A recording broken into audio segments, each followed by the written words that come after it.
Innovating Education Learning World in association with WISE, an initiative of Qatar Foundation. Climate change, deforestation and ever-increasing threats to our wildlife and biodiversity, we still need to do more to save the planet. This week, Learning World looks at projects encouraging young people to think and act green for a more sustainable world. Some of Vietnam's floating villages are UNESCO World Heritage Sites, and they attract tourists from all over the world. It is good news for the local economy, but bad news for local ecosystems. We look at how projects are raising awareness and encouraging children to preserve the natural world.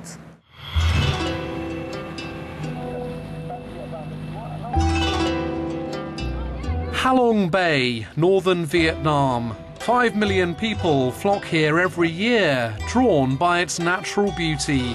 Cua Van is a 100-year-old floating village, the largest in the area. More than 600 people live in floating houses. Under a scheme led by the Japan International Cooperation Agency, children have been learning about the importance of their environment and how to protect it.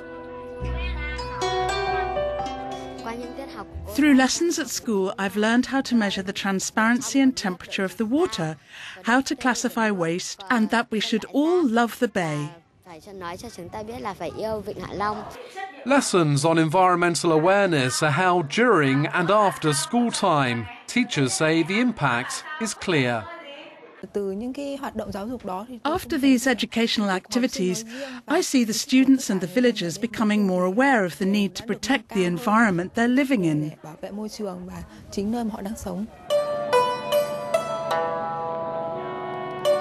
Waste left by tourists and local residents is the main environmental threat here.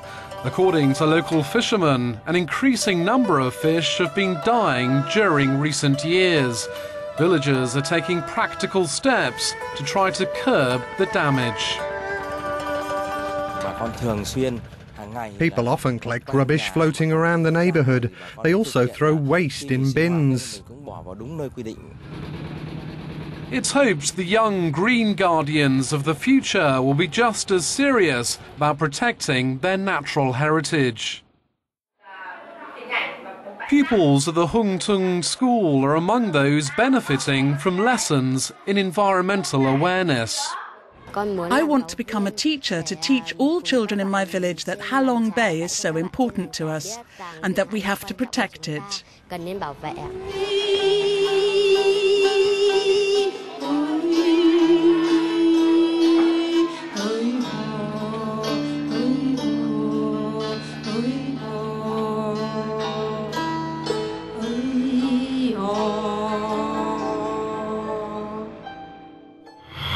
In some parts of Tanzania, wildlife has suffered from overgrazing, poaching and deforestation, making rich natural zones into wastelands.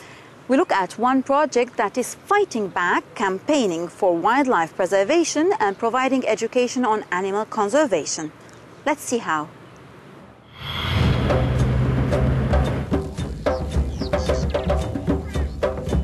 These Tanzanian students are being taken on a tour to boost their awareness of wildlife conservation. Young people in the West Kilimanjaro area are gaining new knowledge under a private initiative run by the Nderakwai camp. This 11,000-acre site was damaged by years of overgrazing. In Tanzania at the moment, people think in terms of ranching or they think in terms of farming as a way of land use. Conservation can also pay, and what I've tried to do here at Nderakwai is show how there is an alternative way of using the landscape, the trees, the vegetation, the wildlife that's already on it, to make a profit for investors, for communities, for business in general. Nderakwai camp gives visitors an opportunity to see animals in their natural habitats in a sustainable way. It's the passion for conservation that has led Peter Jones and his team to start working with local schools. Here at Nderakwai, we like to get involved with our local community. We've been approached by a number of schools locally, mostly secondary schools, and they have come with groups of students, sometimes up to 60 students at a time, to go on bushwalks with some of our guides and rangers and to learn about the environment and the work that we're doing here in conservation. Ranger Thomas Olekuya helps get across the conservation message to young Tanzanians. He takes them out on learning safaris. So all of us, we need to keep an environment to be looking like this one. We never do any irrigation. We never do any add plantation of the trees. We just keep nature and the nature coming back. I took the kids yesterday. They saw and they're getting a little story about our environment and also to see wild animal, because the wild animal, you know, without an environment, might be the kids never seen an animal anymore. Might be they go to the zoo. The wildlife population is said to have increased dramatically here over recent years. It's hoped the next generation of conservationists will help maintain the momentum in the future. I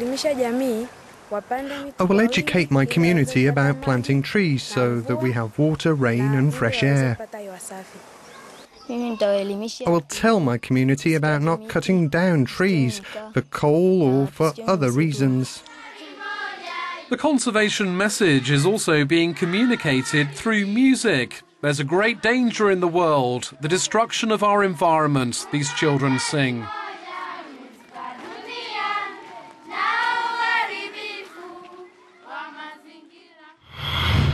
Lessons about the natural world can be productive, and many of our social media fans think that eco-friendly schools can play an important part in encouraging students to think green.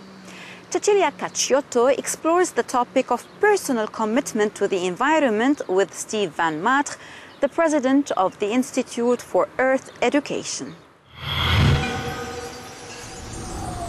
The Earth is in deep, deep trouble because the human species has too much impact. Steve Van Matre is an American environmental activist. Speaking to us on the island of Sardinia, he explained his fresh approach to environmental education. And all of our programs are designed around three basic points. One is, how does it function here ecologically? And two, how can we feel this ourselves, not just talk about it in a science class in school, but to get out here in the middle of it and feel it. And three, how can we personally make some change so we have less impact on those systems of life? This green educator says there hasn't been a comprehensive approach to the environment in conventional teaching, and that's where it's fallen down. The environmental education failed because they said right from the beginning, we're not going to create any carefully crafted, structured educational programs for how we live on the earth. In science and mathematics and history and language, we have very carefully structured educational programs to learn how to read or learn how to write. But in the field of environmental education, they said, no, we're not going to do this. We're just going to take little pieces, little environmental messages, and infuse them in all the subjects in school.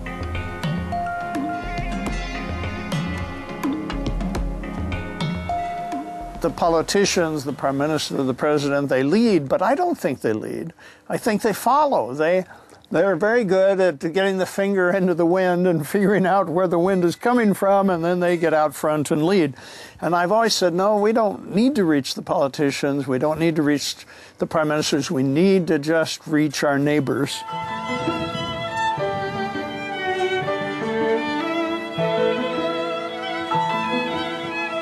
What kind of planet do we want in the future, and what do we do about that?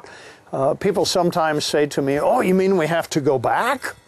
And I say, well, where have you been? Under a rock? Of course we have to go back. I think the question is not whether we go back. I think the question is how far, how fast, and what can we take with us?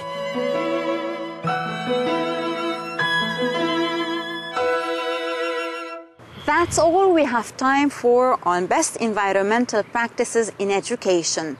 We look forward to hearing more of your ideas about the subject. Join us every week on Learning World. Goodbye for now. Learning World in association with WISE, an initiative of Qatar Foundation.